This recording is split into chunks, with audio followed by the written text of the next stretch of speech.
Welcome to Hanging at the Hangar Bar. I'm Scott. I'm Candace. I'm Lariah. And I'm Lacey. Grab a drink and come hang with us at the Hangar Bar.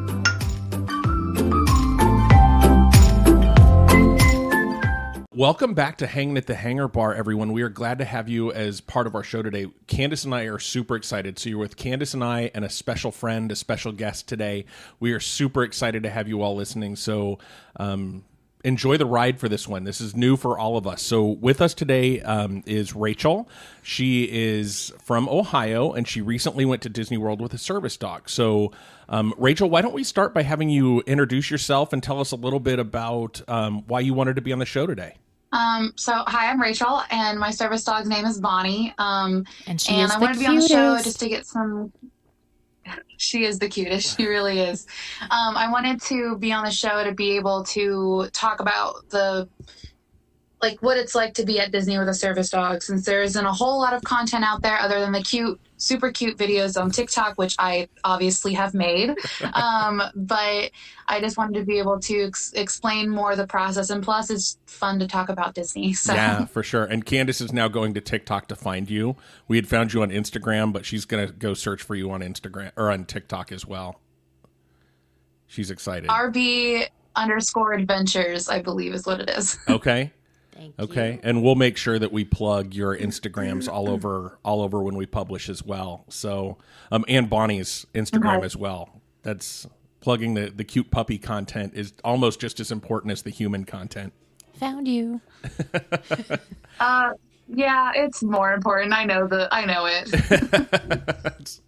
Okay, so why don't we start just a little bit with let's just get some background on you. Kind of when did you find your love for Disney?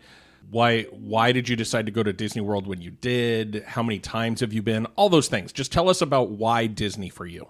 Yeah, so Disney was pretty much in my blood, that I pretty much had to love it because my dad and my birth mom were obsessed with Disney. They went to Disney World for their honeymoon. And then my stepmom actually worked at Disney World for a few months. Like, she actually worked at Pleasure Island when that existed. And so it was always in my blood, and it was pretty much destined that I would love Disney. I've been to Disney. This time was my 4th trip, and we decided to go because I hadn't been in almost 10 years, and I was ready to fix that. So yeah. And so much has changed in those past 10 years. I mean, it's just gone nuts. Yeah, I remember Seven Dwarfs Mine Train was not there. It was like... It had the advertising for it. So okay, so the last time you were there, they had closed down Snow White's Adventure or Scary Adventure. Mm-hmm. And they were building the mine train. Okay. Yeah. But I have a picture with the wall that had like the dwarves that were like, "This is coming soon." That's kind of awesome. Yeah. That was about when we took our first. Well, I took my first trip to Disney World, right? No. I lose it was like track 2013. of time. So it would have been right before Lacey's first trip. Okay, because I don't remember being in Magic Kingdom when Snow White's Scary Adventure was open. Maybe I was, and we just didn't go on it for whatever reason. That's probably the case. Okay. Yeah, I lose all track of time. I don't remember it, but I was also a small child. Yeah. So this trip, what were some of the? I don't want to get too far ahead of myself, because there's lots to talk about. Because you were there during Hurricane Ian. Yep. So how long was your trip this time? So it was, let's see, we left on Saturday, got to Disney on Sunday. We were supposed to leave Disney on Saturday, but we ended up not leaving until Monday because Hurricane Ian had closed the park for 2 days. So we extended our stay. So it was a little over a week. Okay. So how did that work? Like, you decided mid-trip to extend the trip just because you didn't probably want to travel in the hurricane, and you had tickets that you couldn't use. So how did Disney accommodate that? So for that, I mean, we pretty much had to stay in our room. Like, we could go around the resort, but obviously they didn't really want us going a ton of different places because hurricane. But they had like sack lunches that were on the cheaper end. Like, it was like what you would buy, like school lunches type thing is what the person described it. And that's pretty much what it was. We got there a little bit late, so the good ones were already taken out. But I mean, it was pretty cheap meals for Disney standards, and it had like sandwiches and fruit and chips and cookies. So it had a decent amount for like, I think $7 each. So Okay. it wasn't too bad. It was a little bit cheaper they like had a discount for the rooms, but you still had to obviously pay to stay the extra days. But yeah, the process of extending the days took a while just because everyone was like rushing to the like front desk to get that taken care of. I think we were talking to our person for at least an hour, if not longer, Oh, wow. trying to get a hold of people to make sure that we could extend the stay. And I was like, we're willing to move hotels if we need to, because we're going to stay here. But we didn't have to move rooms, which was good and bad because like we were in the 80s section of Pop, which isn't the best section of Pop just because it is farther away. But we have the misfortune of being in a room that was like next to a sign that was creaking Oh. like the whole time during the hurricanes. Like as we're like trying to sleep, we're like just hearing the creaking sign, and just imagine someone like scraping a pool chair on concrete. It's Oh, pretty no. much what that No, no, sounded no. like. So that wasn't Disney's fault, but that wasn't the best. But they were really great with us and really nice with working with us and printed stuff out for us because like the app was being a little weird and we wanted to make sure we had stuff like actually booked, and so she printed it out for us and worked with us really well. That's awesome. So here's my first service dog related question. Like during a hurricane, when they make you sort of stay in your room, where'd Bonnie go? Like not like go. She was with you, but where did she go, using air quotes? Yeah. I mean, we stayed in the hotel room for a good amount of the time just because there wasn't really a whole lot to do, but we were able to like the second day we were able to really walk around. Like we walked around, took pictures around the hotel because it's Pop and Pop has great statues. But I mean, even when it was really bad, like it wasn't really that bad around Disney, like as bad as it was on the news. But even though it was really rainy, like we still had to take her out to go potty. So Right. we still took her out even with the rain. Well, I think my dad did it more than I did, but but yeah, we still had to go out even though it was like a stay in order. But I mean, you got to do what you got to do when you got a dog. For sure. And I do know that some of the resorts are more pet friendly than others. Does Bonnie being a service dog change that? Like, is she allowed at any of the resorts, or is it just those few that allow pets? So Pop Century is not a pet friendly hotel. So because service dogs are not considered pets, they are welcome at every single hotel. And that's everywhere. But at Disney, Pop is not one of them. So yeah, she's allowed to be in any of the hotels. We just chose Pop. That's awesome. Good to know. Yeah. Yeah. Okay. I know you've listened to some of our podcasts, so you know I jump all over the place. So I'm just interested in what all goes into the training of a service dog. Well, most people have to start out with doing the basic dog normal training of like, sit, stay, heel, listen to what I'm saying and do what I'm telling you to do. All the things our dog won't do. Exactly. But I used something to help me learn because I did the owner training. And so I trained her to do deep pressure therapy, which is the task that makes her be a service dog for me. So basically, I'll just lay on the ground and she gets on top of me and is like on my chest, which is, I feel like it's weird for people to see that. Like, especially like when we were at Disney, like I got some people like looking like, what are you doing? Cause I'm, laying on the ground with a dog on top of me. So, That but sounds like a dream day for me. Okay. That's so cool. So, and you've had Bonnie for how long? 2020 was when I adopted her. Okay. That's awesome. That's really cool. Yeah, here she comes. Yeah. It's gratuitous dog content. That's amazing. She Okay. hears me talking about her. Yeah. I tend to walk around when I hear my name too. Like, hey, what you talking about? Okay. Yeah. So going back to, so you live in the upper Midwest, and so you flew to Disney World, right? You flew into Orlando. Yeah. So we drove. Okay.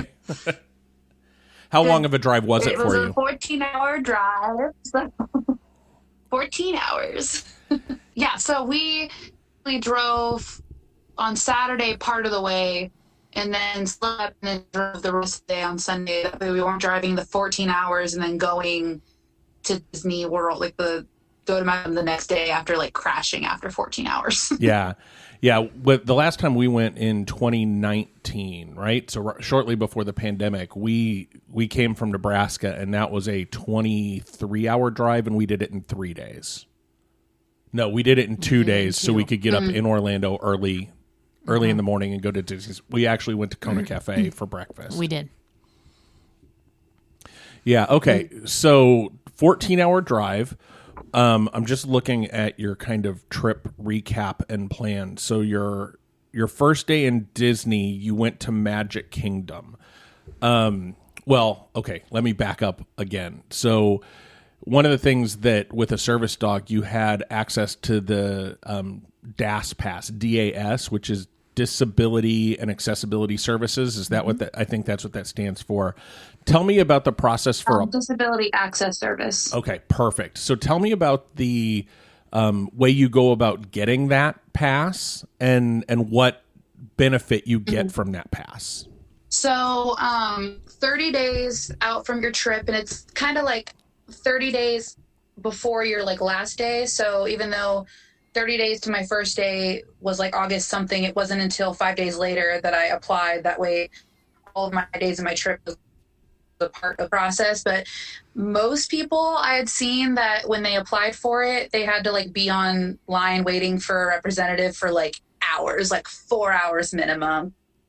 Disney communication. And so I was like, well, I'm not doing anything today, so I am fine with waiting however many hours. But because I applied like at 8:30, like right as soon as they open, like an hour after they open, it took me like less than an hour for the whole process, which you had to like do the terms and conditions of saying like if you're fudging something or like faking something, then you're gonna get like banned from Disney. And so I accepted it, and then I said I'm ready for a live chat. And so they did a video chat like this, and she was like, why do you need it? And I explained how I can't wait in a traditional line, because like technically like a lot of people think that disability access service can be for people like in wheelchairs and stuff like that, but because most of them are wheelchair accessible, just having a wheelchair won't give you the DAS pass. And like just because I have Bonnie, it wouldn't have give me like right away DAS pass, but the fact that I would get stimulated and would have to do the deep pressure therapy in those lines.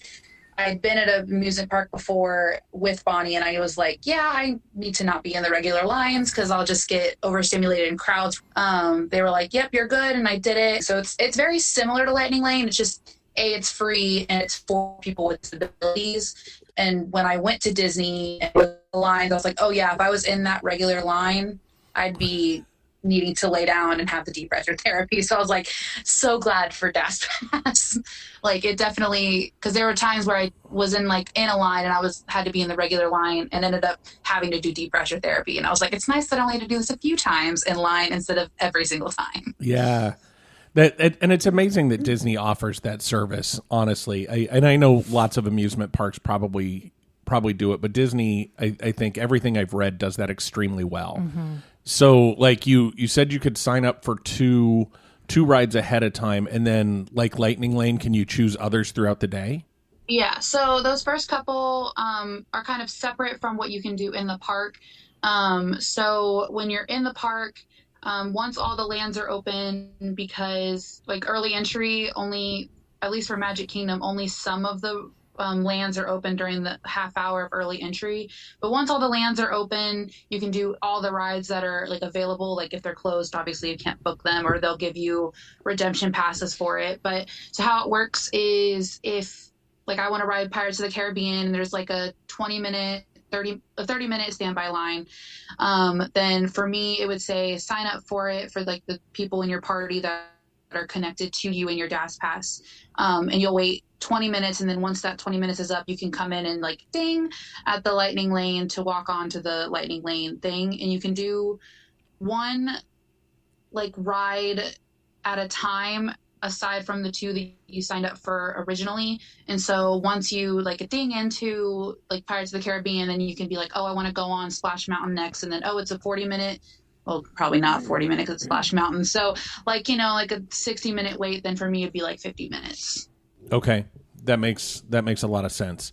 Shorter lines, which are always good. When you have Bonnie, like how many rides can you take her with you on?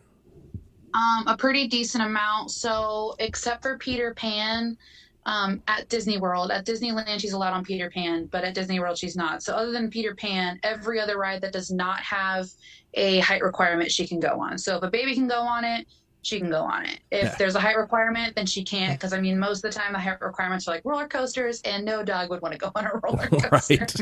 So, but she could go on a lot of different rides. So like she was on Pirates of the Caribbean with me and like other rides, but then we would do rider swap with the ones that she couldn't ride. So like for Big Thunder Mountain, my dad and I rode it, and then me and my mom swapped, and my mom and dad rode it while I watched Bonnie when they rode it, and my mom watched Bonnie while my dad and I rode it. That's awesome. Yeah. They also have kennels, but we just thought it's easier just to do rider swap, and Bonnie prefers to be with us than in a kennel anyway. So we were like, yeah. Yeah, I don't remember where I heard or where I read about someone that they would take their dog and on some of those roller coasters, they would put him in a kennel and then go get on the ride and then get him afterwards. That I always thought that was unfair. Like dog gets put in puppy jail for a minute while I go have fun. That's no fun. Yeah. That's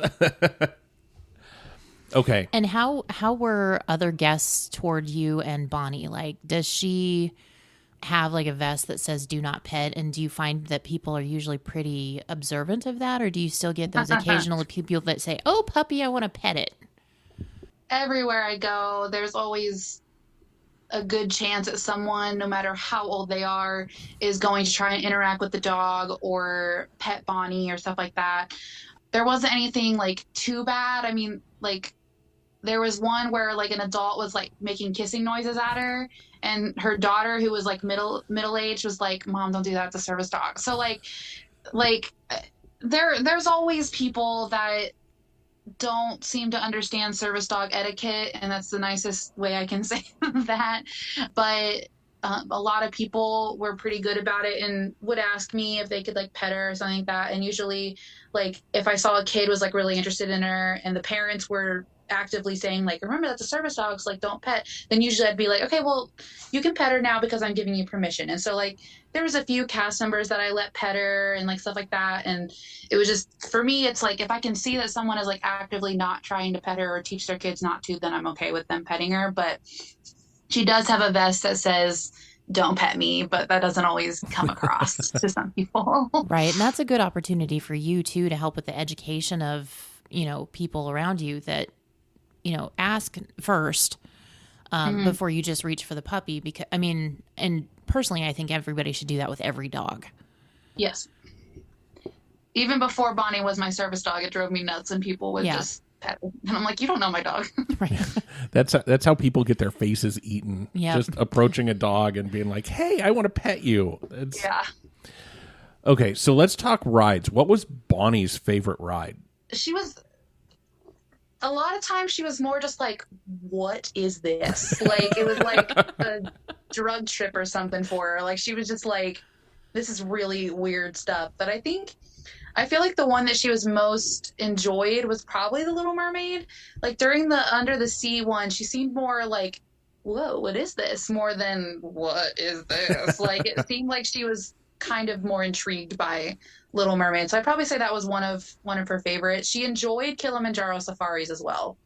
I have a lot of cute videos of her, and that's just, I think it's because it's like the air was really moving, because that those trucks are open air trucks. So I think she enjoyed that, and there's a lot of awesome smells for her. So. Yeah. Like, ooh, I think I smell my people. That's I smell something exotic. What's your favorite attraction in the Disney universe? There's a lot. I really enjoyed Kilimanjaro safaris, that was my top one I wanted to ride. And like we actually got to hear the like lion roar, and so like the person that was doing the driving, he was like, "Shh." And like once we got past the line, he's like, I was like, okay, I can talk now. I try to never talk when the lion is roaring, because it's not common that people always get to hear it, because it's like only like in the morning when they do it. So it's like really cool to get to hear that. I was really excited for Pirates. And I really liked Ratatouille. I know that's like an unpopular opinion, but I enjoyed that one a lot. Like, and I know like Candace, yes, some issues with some IP going like all the, but at least for me, Ratatouille was in France, and so the fact like it's okay, like, but because we can get into the Frozen thing all if you want, because we have the same opinions about that one, Candace. Don't worry. I love you, Rachel. But I did love the Ratatouille ride, and it was really fun, and the fact that it's part of the the same actual like country is nice too. Yeah, that makes more sense for me. And I guess another point in its favor is that it did come from Disneyland Paris. So, I mean, it was there first, so I guess I can get beyond it. But. Yeah, but Arendelle is not a real country. No. Yeah. I have heard someone, like, I listen to a lot of different, like, Disney World podcasts, and I was pretty sure, like, one of them, like, said, like, how they should have Encanto in the Mexico Pavilion, and I was like, incorrect. That is the wrong country. No. No. You can make a Colombia, like, pavilion and put that in there. That's fine. But don't put it in Mexico, because that is the wrong country. Right. If you're going to put any attraction into Mexico, it better be Coco. If you're going to move IP away from the Three Caballeros, that's... No, don't give them ideas. And I love Coco, so that's a lot for me to say, but don't, no. No. Okay, I won't give them any more ideas. No. Okay, so I'm assuming you took Bonnie's food, that kind of thing, with you. Yeah, she also has a special diet, so I have to make sure that I have enough of her food, because I can't just go to like the Walmart and buy just like regular dog food, because she has a special diet food. So I brought plenty of food. Okay. Which is your favorite park so you went to all 4 parks, right? Yes. Okay. Did you go on Rise? I did go on Rise. Okay. Is it is it the best attraction ever? I don't know if it was the best attraction ever. I did enjoy it a lot. Like, I liked the drop, but I was kind of over Batuu and Galaxy's Edge, to be honest. My family were not super into it, like a lot of other people, like, which might be like, ooh, to some people hearing that, but I enjoyed it. I liked it a lot better than Smuggler's Run. I got really motion sickness on Smuggler's Run, like hand on my head, like leaning over, stop participating, motion sickness. So I did really enjoy Rise. It was a lot of fun, and I like those type of rides. But I don't know if it was like my like number one. Yeah, I get that. I get that completely.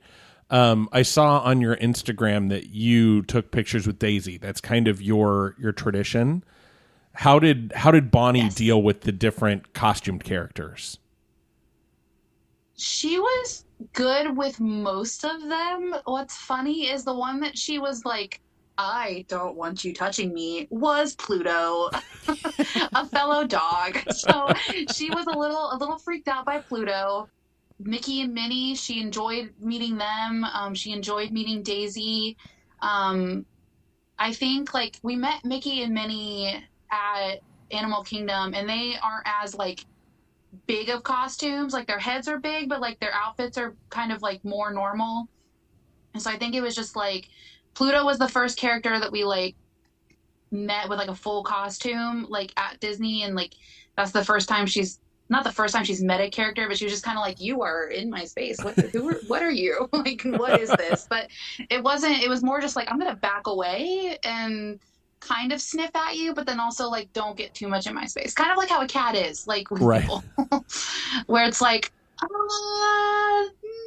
but overall she did really good with the characters. Sometimes the characters interacted, sometimes they didn't. Like the stepsisters, Anastasia and Drizella, we met them because the last time I was there, my mom is my stepmom, and so we met the evil stepmother and the stepsisters. So it was like I had to meet them again, and they were like, we're more cat people. Like, as long as he's better than Bruno is the dog. Yep. And I was like, oh yeah, absolutely. But they didn't interact with the dog, with Bonnie at all. But like Mickey and Minnie did, and Daisy and Donald did a little bit. But it wasn't like, not every character was like head over heels over Bonnie. I mean, they weren't like upset that Bonnie was there, but they weren't like, oh my gosh. Right. But Bonnie was kind of just like, I'm here with my mom, whatever.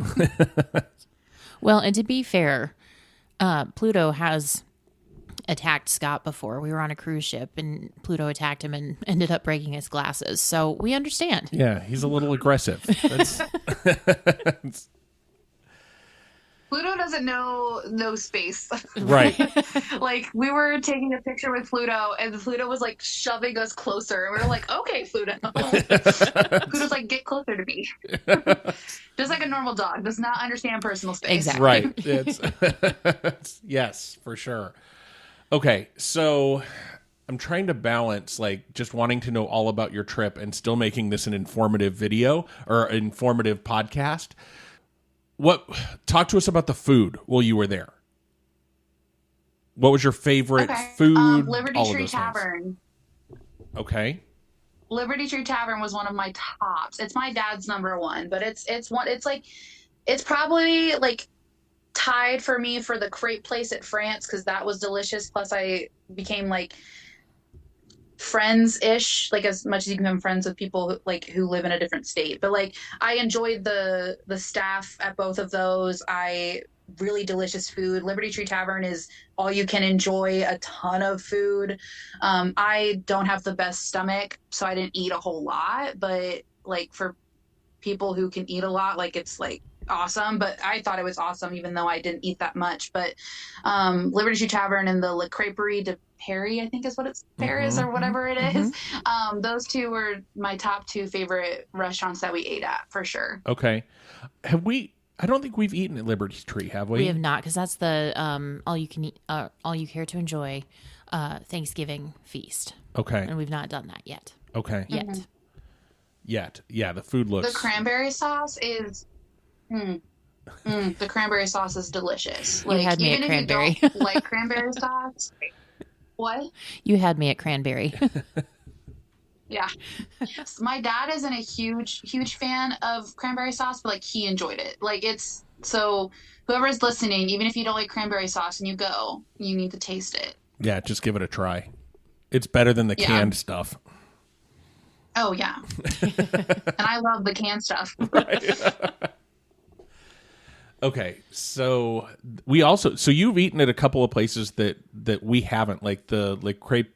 The Crêperie was not even there the last time we were there. So, but it does look and amazing.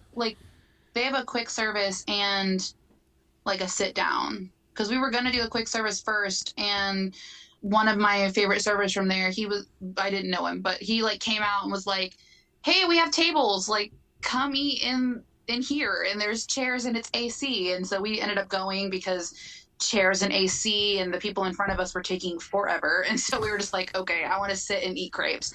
And that's where I met like both of the two servers from there, Joshua and Kaylin. They were great. Kaylin actually was like, they're gonna think I'm weird, but I'm gonna go try and get water for Bonnie. And she brought this dish pan, this huge dish pan, and put it on the ground. It was filled with water and ice, and Bonnie was like, yeah.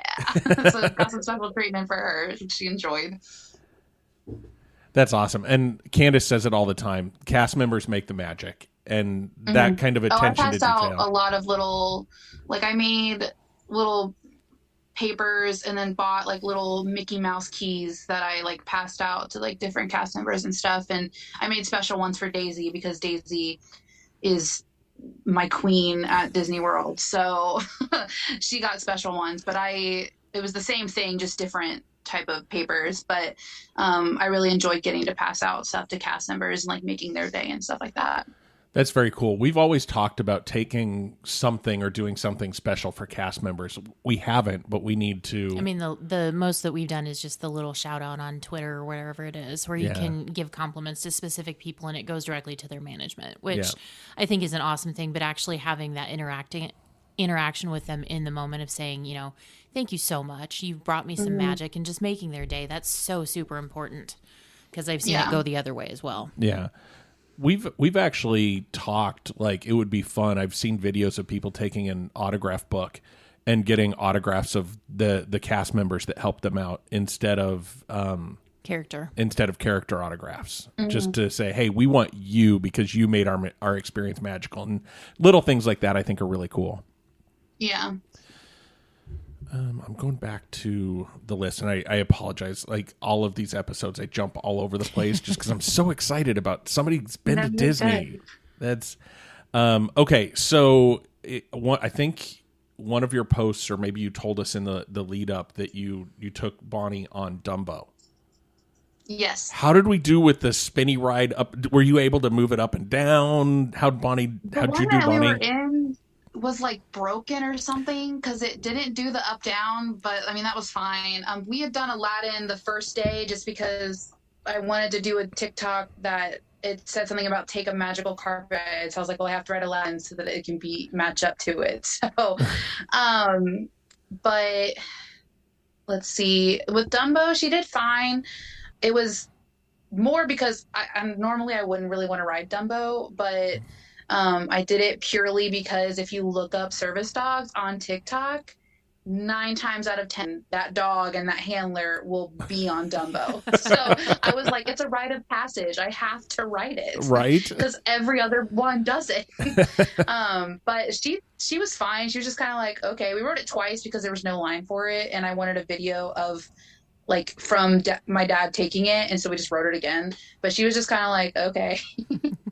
That's amazing. Normally would not want to ride Dumbo just because it's Dumbo. Like, it's a classic, but it's Dumbo. Yeah, so, you can walk by and say hi, Dumbo, as you're going to a better attraction. Yeah. I did buy a cute magnet for it just because that was I had been wanting to ride Dumbo because of the whole TikTok thing and service dogs on Dumbo, and so Dumbo the movie doesn't have like a place in my heart, but like Dumbo the ride does because of the service dog rite of passage at Disney World. Yeah. That's or I guess amazing. Disney parks in general. Right. So that was a souvenir that you bought. What other souvenirs did you get while you were there? I got a photo album, like a 50th photo album. I got some souvenir cups, so the souvenir stein from Gaston's Tavern, because of course I got the cinnamon roll and LeFou's brew. Of course you did. Yum. What else did I get? I got Mama Melrose we went to. And they had like the souvenir cups that's in Hollywood Studios near the Muppet Vision exit. Okay. Not to like interrupt, really but how was that? Was it good? It was fine. It was good. It was expensive. Because I mean, I bought the steak, which is expensive because it's steak. It was good, but of course I got full easily. It's like I didn't eat a whole lot of I didn't finish it, which kind of is my own fault. But the mac and cheese that came with it was really good. The steak was cooked really well. My mom and dad enjoyed their chicken parmesan, so it was delicious. It just make sure you have the stomach for it, and you're good on money. Because it was like towards our last day, and thankfully I was with my parents. They were able to spot me on some stuff, but definitely suggest getting something else on the menu if you're getting low on money, unless you know you can finish the steak. Because it's a big steak. I'm used to like buying like the 6 ounces at like Texas Roadhouse where it's like super small, not super small, but you know what I mean. But like it was a big steak, like too big for me, but that's just my own stuff. But it was good. It was good. Yeah, I would recommend it. I've heard that it's expensive, and I've heard kind of mixed reviews on the food. So it was interesting that you actually partook because we've not been there either. Yeah.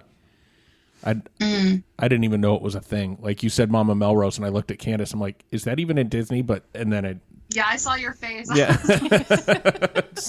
It's really tucked in there. It's like by the exit of Muppet Vision 3D. So it's like back in there. It kind of looks like a false door. Like if you didn't know there was a restaurant there, it just looks like a fake door. Okay. Yeah. I'll have to look for it next time. Mm-hmm. Okay, so souvenirs. Did you bring anything home for Bonnie? No, I didn't really buy anything for her. She doesn't need more stuff. I don't need more stuff either, but I got some stuff. But basically, like the best souvenir that I got that included Bonnie was getting Capture Your Moment. Like the 20-minute photo shoot, which I don't know if you consider that quote unquote a souvenir, but yeah. But for me, I love photos. I love being in the camera. I am like, please take my photo. And so we did the capture your moment, and it was worth every penny. I got over 100 photos. They're all really cute. They were like on the Instagram, like I have her where it says Bonnie's first trip, and it was their idea to make that sign for her. Because I wasn't going to use a sign, but they just like did it anyway, and they were like, and I was like, oh, that's super cute. But I loved those photos, and obviously PhotoPass people are great at what they do, and there's a lot of cute photos, and it was nice to get like cute castle pictures and stuff like that. And so but that wasn't really for Bonnie, but it was with Bonnie. And like, of course I bought it when it had risen from $50 to 70 something, but I mean, it was worth the $79 in my opinion. But like, if you don't like photos, I would see why you wouldn't get it. But as someone who's obsessed with getting their photo taken, I was like, yes, please. Yeah. And so even like at $79, $80, like a 20-minute private photo shoot with a professional photographer, that's not a bad deal. Yeah, not at all. It was great.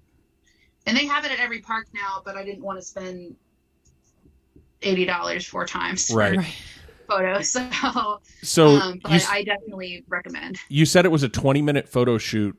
Did like they give you a time where you had to meet them, or how did? Yeah, I'm interested in that. So when you sign up, it's from the 60-day mark is when you can sign up. So like when you're signing up for your dining, you sign up for it then, or if you're lucky, you can sign up later. But just like dining, you pretty much want to try to get it as soon as you can.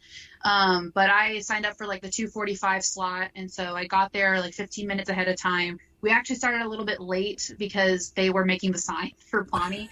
And I was like, is this going to bleed into my time? Because I was on time. And they were like, no, terrible.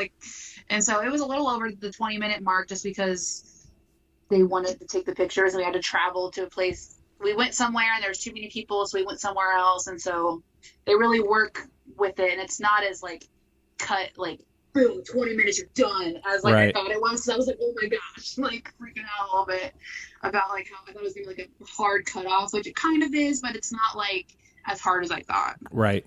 That's amazing. That's another one of those things that I've never really looked into that I think maybe our next trip we'll have to think about. They just started it recently, like after the break. Okay, after the pandemic closing. Okay. Yeah, that's cool. We'll have to look into that. Definitely. Yeah. And if you get it, then you definitely need to get Memory Maker, because for sure, like you don't just get those photos from Capture Your Moment unless you buy them individually or get Memory Maker. Right. So yeah. That's cool. Okay. So as I'm trying to think, Candace, do you have anything else that you want to chat about? I think, Rachel, you've done a great job of answering our questions, and I think you've sort of pre-answered some of them that I was going to ask. So, I really don't. Yeah. So, Rachel, I'm going to give you kind of last word on this topic. What advice or what else do you want people to know about going to Disney with a service dog, with DAS passes, or just what else do you want people to know? Mainly just if you see a service dog at Disney World, don't overly talk to the dog. Because it's one thing to like say like hi to the dog, but like when you have excessive conversation, like trying to be like hi, oh my gosh, like freaking out at the dog, then it distracts them from what they need to do. Although it was really funny because she had booties, and yes, service dog, where a lot of service dogs should be wearing booties at Disney World. So it's just funny to hear. Like we heard at least 50 times a day, like, oh my gosh, a dog has booties. Like it was really funny, because then it would just be like, we would just hear people walk by and be like, booties, and it's like, yep. Hot cement. yeah. But just know service dog etiquette, and don't try to reach out to the dog unless you have permission from the handler. And then with DAS Pass, just reminder that sometimes it doesn't look like the person needs it, but they have it for a reason, and if they're a good, decent person, then they're doing it for legit reasons and not just trying to get a free lightning lane. I mean, there's obviously going to be people who try to fake the system, but most of the time it's better to just assume that person needs it for a reason and don't just be like, why does that person have it? They're walking fine, or they look fine, and stuff like that.